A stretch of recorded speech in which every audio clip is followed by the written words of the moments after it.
Common sense, what is it?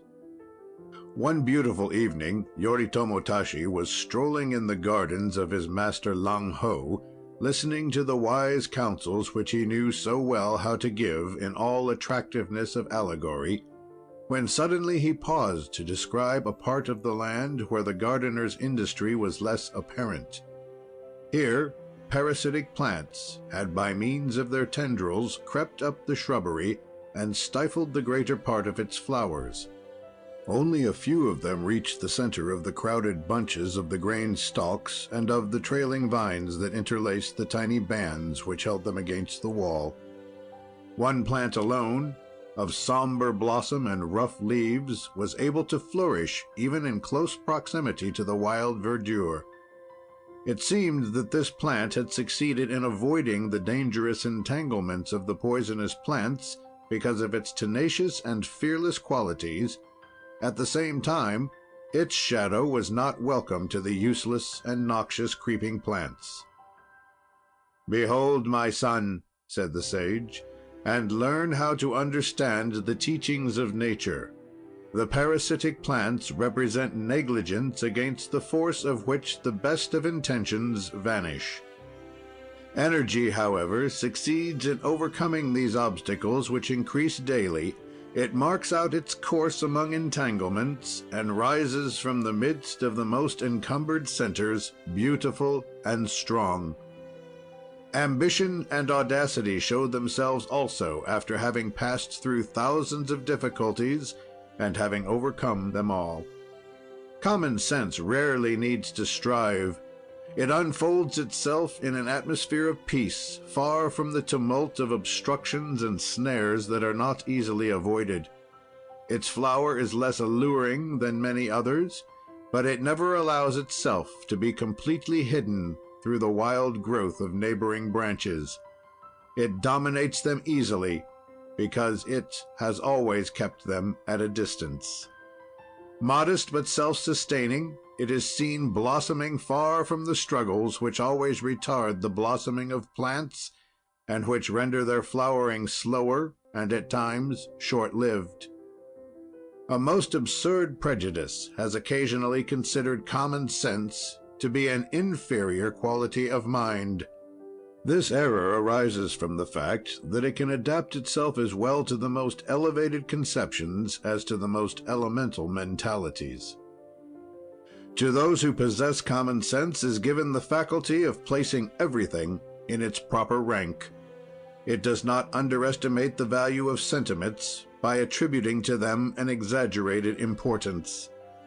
It permits us to consider fictitious reasons with reservation, and of resolutely rejecting those that resort to the weapons of hypocrisy. Persons who cultivate common sense never refuse to admit their errors. One may truly affirm that they are rarely far from the truth, because they practice directness of thought and force themselves never to deviate from this mental attitude. Abandoning for a moment his favorite demonstration by means of symbolism, Yoritomo said to us, "Common sense should be thus defined. It is a central sense toward which all impressions converge and unite in one sentiment, the desire for the truth. For people who possess common sense, everything is summed up in one unique perception, the love of directness and simplicity. All thoughts are found to be related. The preponderance of these two sentiments makes itself felt in all resolutions, and chiefly in the reflections which determine them. Common sense permits us to elude fear, which always seizes those whose judgment vacillates. It removes the defiance of the will, and indicates infallibly the correct attitude to assume." And Yoritomo, whose mind delighted in extending his observations to the sociological side of the question, adds, "Common sense varies in its character according to surroundings and education. The common sense of one class of people is not the same as that of a neighboring class. Certain customs, which seem perfectly natural to Japan, would offend those belonging to the Western world, just as our Nippon prejudices would find themselves ill at ease among certain habits customary among Europeans. Common sense, he continues, takes good care not to assail violently those beliefs which tradition has transmuted into principles. However, if direct criticism of those beliefs causes common sense to be regarded unfavorably, it will be welcomed with the greatest reserve and will maintain a certain prudence relative to this criticism, which will be equivalent to a proffered reproach. Common sense often varies as to external aspects, dependent upon education, for it is evident that a daimyo, a Japanese prince, cannot judge of a subject in the same way as would a man belonging to the lowest class of society. The same object can become desirable or undesirable according to the rank it occupies. Must one believe that common sense is excluded from two such incompatible opinions? No, not at all. An idea can be rejected or accepted by common sense without violating the principles of logic in the least. If, as one frequently sees, an idea be unacceptable because of having been presented before those belonging to a particular environment, common sense, by applying its laws, will recognize that the point of view must be changed before the idea can become acceptable. And again, Yoritomo calls our attention to a peculiar circumstance. Common sense, he says, is the art of resolving questions, not the art of posing them. When taking the initiative, it is rarely on trial. But the moment it is a case of applying practically that which ingenuity, science, or genius have invented, it intervenes in the happiest and most decisive manner. Common sense is the principal element of discernment. Therefore, without this quality, it is impossible to judge either of the proposition or the importance of the subject. It is only with the aid of common sense that it is possible to distinguish the exact nature of the proposition submitted for a just appreciation, and to render a solution of it which conforms to perfect accuracy of interpretation. The last point is essential, and has its judicial function in all the circumstances of life. Without accuracy, common sense cannot be satisfactorily developed, because it finds itself continually shocked by incoherency resulting from a lack of exactness in the expression of opinions.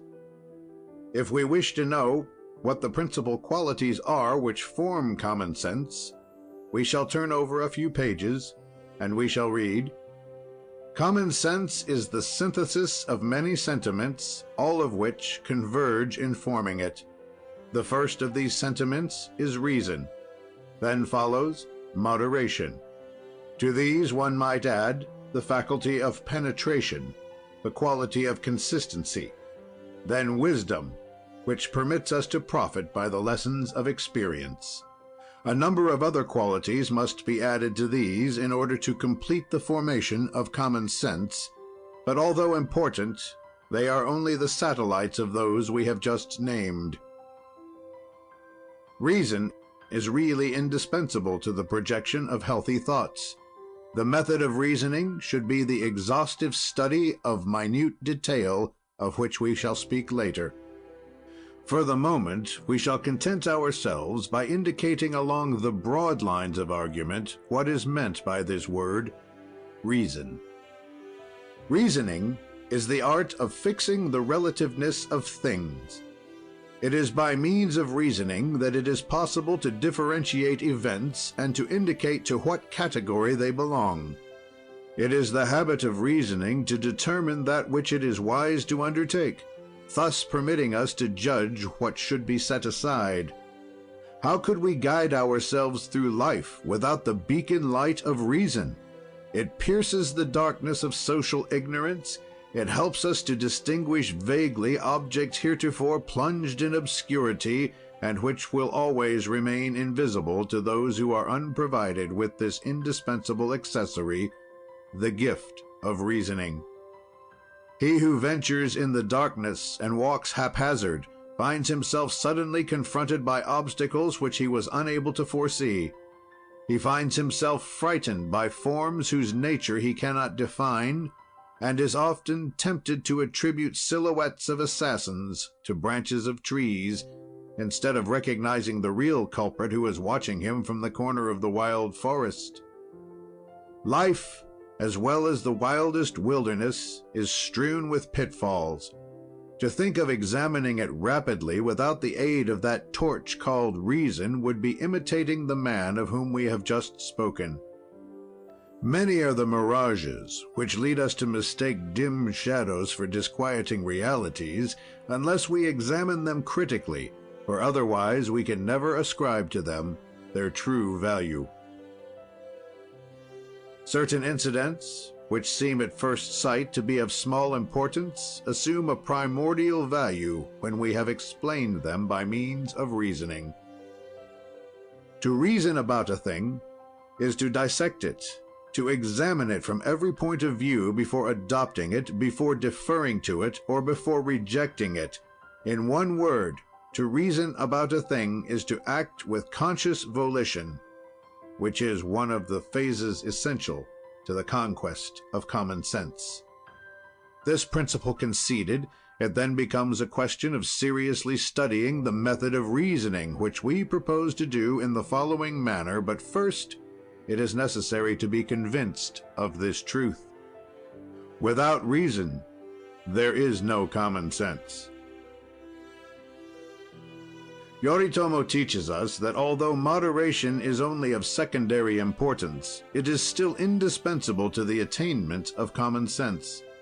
It is moderation which incites us to restrain our impatience, to silence our inexplicable antipathies, and to put a brake on our tempestuous enthusiasms.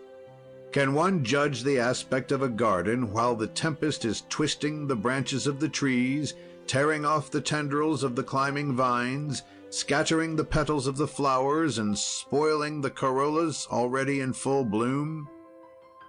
And now Yoritomo, who loves to illustrate his teachings by expressive figures of speech, tells us the following story. A Japanese prince, on awakening one day, demanded lazily of his servants what kind of weather it was, but he forbade them to raise the awnings, which kept a cool, dim light in his room and shielded his eyes from the strong light from without. The two servants left him reclining upon his divan and went into the adjoining room, where the stained-glass windows were not hung with curtains. One of them, putting his face close to a yellow-tinted pane of glass, exclaimed in admiration of the beautiful garden bathed in the early morning sunlight. The second one, directing his gaze to a dark blue pane and looking through the center, remarked to his companion, "I see no sunshine. The day is dreary, and the clouds cast gloomy shadows upon the horizon."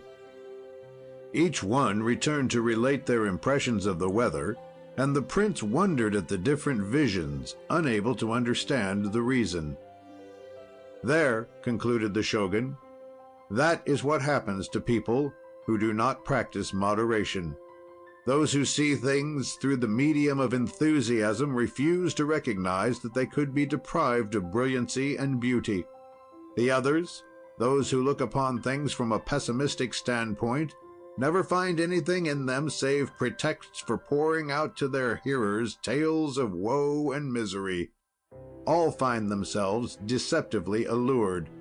Some rush toward illusion, others do not wish to admit the positive chances for success, and both, lacking moderation, they start from a basis of false premises from which they draw deplorable conclusions, thus defeating future success. The spirit of penetration, according to the old Nippon philosopher, is not always a natural gift.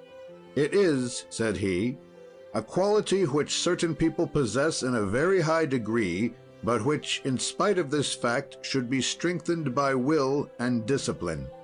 One can easily acquire this faculty by endeavoring to foresee the solution of contemporary events, or at least try to explain the hidden reasons which have produced them.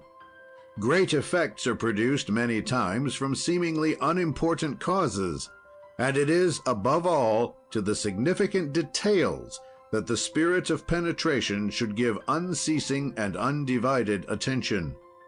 Everything around us can serve as a subject for careful study. Political events, incidents which interest family or friends, all may serve as just so many themes for earnest reflection. It is always preferable to confine this analysis to subjects in which we have no personal interest. Thus we shall accustom ourselves to judge of people and things dispassionately and impersonally. This is the quality of mind necessary to the perfect development of penetration. If for any reason passion should create confusion of ideas, clearness of understanding would be seriously compromised, and firmness of judgment, by deteriorating, would cast aside the manifestation of common sense. The spirit consistency is perhaps more difficult to conquer, for it is a combination of many of the qualities previously mentioned. Its inspiration is drawn from the reasoning faculty, it cannot exist without moderation, and implies a certain amount of penetration because it must act under the authority of conviction.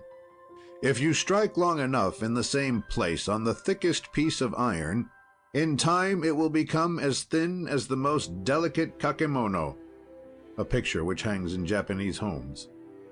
It is impossible to define the spirit of consistency more accurately. It is closely related to perseverance, but cannot be confounded with it because the attributes of consistency have their origin in logic and reason, which does not produce one act alone, but a series of acts, sometimes dependent, always inferred. The spirit of consistency banishes all thought derogatory to the subject in question. It is the complete investiture of sentiments, all converging toward a unique purpose.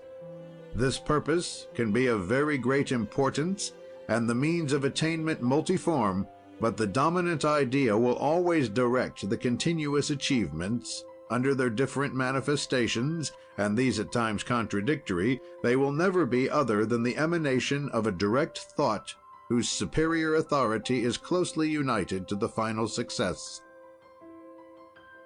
Wisdom, continued the philosopher, should be mentioned here only as the forerunner, which permits us to analyze experience. It is from this never-ending lesson which life teaches us that the wisdom of old age is learned. But is it really necessary to reach the point of decrepitude in order to profit by an experience, actually useless at that time, as is always a posthumous conquest? Is it not much better to compel its attainment when the hair is black and the heart capable of hope? Why give to old age alone the privileges of wisdom and experience? It is high time to combat so profound an error. Is it not a cruel irony which renders such a gift useless? Of what benefit is wisdom resulting from experience, if it cannot preserve us from the unfortunate seduction of youth? Why should its beauty be unveiled only to those who can no longer profit by it? This is the opinion of Yoritomo, who says, "What would be thought of one who prided himself on possessing bracelets when he had lost his 2 arms in war?" It is therefore necessary not only to encourage young people to profit by lessons of wisdom and experience, but still further to indicate to them how they can accomplish the results of these lessons. It is certain that he who can recall a long life ought to understand better than the young man all the pitfalls with which it is strewn. But does he always judge of it without bias or prejudice? Does he not find acceptable pretexts for excusing his past faults? And does he not exaggerate the rewards for excellence which have accorded him advantages due at times to chance or to the force of circumstances? Finally, the old man cannot judge of the sentiments which he held at 20 years of age unless it be by the aid of reminiscences more or less fleeting and an infinitely attenuated intensity of representation. Emotive perception being very much weakened, The integrity of memory must be less exact. Then, in the recession of years, some details which were at times factors of the initial idea are less vivid, thus weakening the power of reason, which was the excuse, the pretext, or the origin of the act. This is why, although we may honor the wisdom of the aged, it is well to acquire it at a time when we may use it as a precious aid. To those who insist that nothing is equivalent to personal experience, we shall renew our argument, begging them to meditate on the preceding lines, drawing their attention to the fact that a just opinion can only be formed when personal sentiment is excluded from the discussion. Is it then necessary to have experienced pain in order to prevent or cure it? The majority of physicians have never been killed by the disease they treat. Does this fact prevent them from combating disease victoriously? And since we are speaking of common sense, we shall not hesitate to invoke it in this instance, and all will agree that it should dictate our reply. Then why could we not do for the soul that which can be done for the body? It is first from books and then from the lessons of life that physicians learn the principles underlying their knowledge of disease and its healing remedies. Is it absolutely indispensable for us to poison ourselves in order to know that such and such a plant is harmful, and that another contains the healing substance which destroys the effects of the poison? We may all possess wisdom if we are willing to be persuaded that the experience of others is as useful as our own. The events which multiply about us, Yoritomo says, ought to be for each master an opportunity for awakening in the soul of his disciples a perfect reasoning power, starting from the inception of the premises to arrive at the conclusions of all arguments. From the repetition of events, from their correlation, from their equivalence, from their parallelism, knowledge will be derived and will be productive of good results in proportion as egotistical sentiment is eliminated from them, and slowly, with the wisdom acquired by experience, common sense will manifest itself tranquil and redoubtable, working always for the accomplishment of good, as does everything which is the emblem of strength and peace. End of Lesson 1.